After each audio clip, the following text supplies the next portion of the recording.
मैं 30 वर्षों से देख रही हूँ कि जब भी कुछ कांड वो करते हैं और भारतीय जनता पार्टी ने किया है। इसमें भारतीय जनता पार्टी के हमारे प्रदेश अध्यक्ष जी का क्या रोल है? तो ये 15 साल में जब लालू जी की सरकार थी, कितनी हत्याएं, कितनी लूट, कितने बलात्कार हुए, तो उसका उन्होंने अपना रिस्पॉन्सिबिलिटी लिया। अगर जांच में पाया जाएगा जो सिक्योरिटी है उसको देखेंगे कि किसके नाम से लॉट है, तो रोहिणी क्यों लेके घूमेंगे, लालू जी लेके क्यों घूमेंगे, या तेजस्वी का जो ये है क्यों घूमेंगे?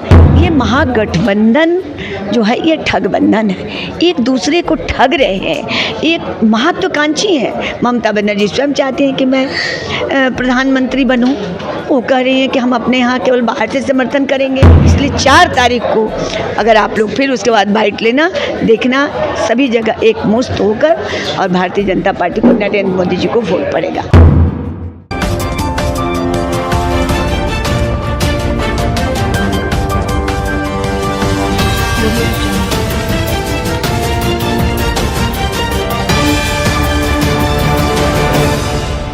नमस्कार, आप देख रहे BMW न्यूज़ बिहार। आपके साथ मैं हूं रिया सुमन। देखिए, हमारे साथ पूर्व विधायक उषा विद्यार्थी और शाह प्रवक्ता बीजेपी के हैं बातचीत करने के लिए। जिस तरीके से छपरा में जो कांड हुआ है, लगातार ग्राउंड रिपोर्टिंग पे लोग जाकर ये बातचीत कर रहे हैं। पता चल रहा है कि भारतीय जनता पार्टी के तरफ से के इशारों पे ये जो कांड करवाया गया है, जिसमें सम्राट चौधरी का मेन हाथ है।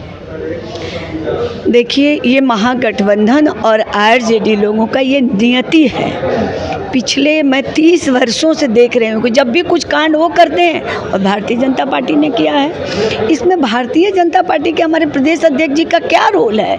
वहाँ वोट पड़ रहा है, रोहिणी आचार्य क्यों गई और इतने अमला फैला के साथ क्यों गई, पार्टी के कार्यकर्ता के साथ बूथ के अंदर क्यों गई? अब इस तो जांच का विषय है। उसमें सम्राट चौधरी जी ने तो नहीं कहा कि आप जाइए, और मुझे लगता है कि उस बूथ पर उनको वोट नहीं पड़ रहा होगा तो बौखलाहट में आ गई और बौखलाहट में अनाप शनाप बकने लगी सबको। उन्होंने कहा कि सम्राट चौधरी की सरकार है तो आखिर उनको निगरानी तो देना चाहिए ना। तो ये 15 साल में जब लालू जी की सरकार थी, कितनी हत्याएं, कितनी लूट, कितने बलात्कार हुए, तो उसका उन्होंने अपना रिस्पॉन्सिबिलिटी लिया।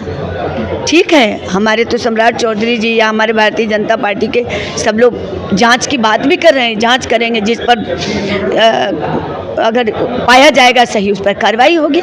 लेकिन आप लोगों को जो पुराने विरासत में कार्रवाई भी नहीं होती थी, जो क्रिमिनल्स जो कार्य करने वाले होते थे और वो उनके यहाँ बैठे हुए पाए जाते थे। हम लोग उस समय बस शुरू राजनीति पॉलिटिक्स शुरू किए थे, हम लोग विरोध करते थे। पता चलता था कि वहाँ एसपी, आईजी, डीआईजी हम लोगों से बोलते, हम लोग कहाँ देखें, वो तो वहीं जाके बगल में बैठा हुआ मुख्यमंत्री के बगल में।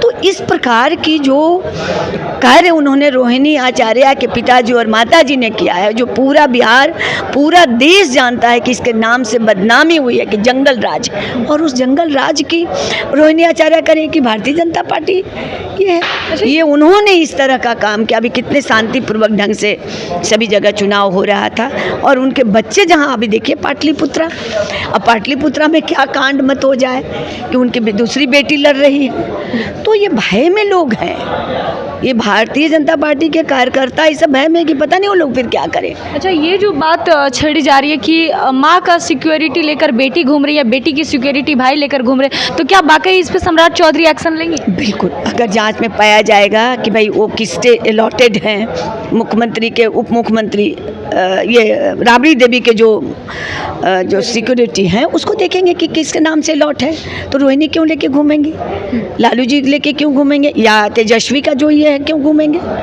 आपको अगर एक सिक्योरिटी मिला होगा कैंडिडेट के नाते, उसके लेके आपको घूमना चाहिए।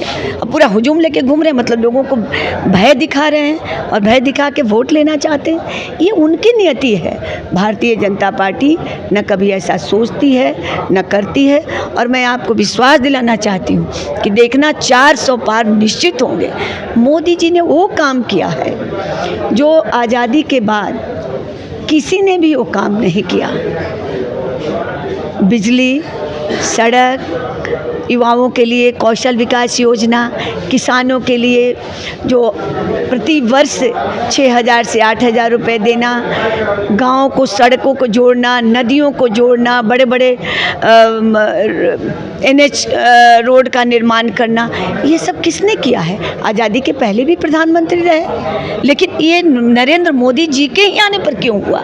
इसलिए पूरी बिहार की जनता बल्कि देश का नज़र है इस बार के चुनाव में, और वोट अधिक से अधिक भारतीय जनता पार्टी को जाएगा। ये महागठबंधन जो है ये ठगबंधन है, एक दूसरे को ठग रहे हैं, एक महत्वाकांक्षी है। ममता बनर्जी स्वयं चाहती हैं कि मैं प्रधानमंत्री बनूं, वो कह रही हैं कि हम अपने यहाँ केवल बाहर से समर्थन करेंगे और हम साथ में नहीं हैं, हम अकेले चुनाव लड़ेंगे। तो ये क्या गठबंधन है? ये सब जनता को दिग्भ्रमित कर रहे हैं, जनता को भुला रहे हैं और सोच रहे हैं कि जनता इसी भ्रम में आकर भारतीय जनता पार्टी को वोट कम कर दे। लेकिन यहाँ युवा, महिला, किसान सभी देख रहे हैं कि अगर किसी का कल्याण होगा तो आदरणीय नरेंद्र मोदी जी से कल्याण होगा। इसलिए 4 तारीख को अगर आप लोग फिर उसके बाद बाइट लेना, देखना सभी जगह एक मुश्त होकर और भारतीय जनता पार्टी को, नरेंद्र मोदी जी को वोट पड़ेगा। और इन लोगों का कुछ नहीं है, इन लोगों तो ऐसे इल्ज़ाम लगाते हैं, जनता भी जानती है कि इल्ज़ाम लगाते हैं। चलिए, ये थी हमारे साथ उषा विद्यार्थी, जो साफ तौर पे इन्होंने इंडिया गठबंधन को लेकर सवाल का जवाब दिया या साफ निशाना साधा, कहा कि जिस तरीके से लगातार ममता बनर्जी हो और तेजस्वी प्रसाद यादव हो, चाहे रोहिणी आचार्य हो, ये लोग भले ही दावा कर सकते हैं लेकिन 400 सीट पार नहीं कर पाएंगे। फिलहाल तमाम खबरों के साथ बने रहे। नमस्कार। तमसो मां ज्योतिर्गमय गुरुकुल शिक्षा मंदिर संस्थान के साथ बनाए अपना भविष्य। रेगुलर और प्रोफेशनल कोर्सेज, सेकेंडरी और senior secondary courses, law, teachers training courses, pharmacy and nursing के साथ पैरामेडिकल में डायरेक्ट एडमिशन पाए। वेबसाइट विजिट करें या दिए गए नंबर पर कॉल करें। हमारा पता है गुरुकुल शिक्षा मंदिर संस्थान, कल्याण चौक, DS कॉलेज रोड, कटिहार।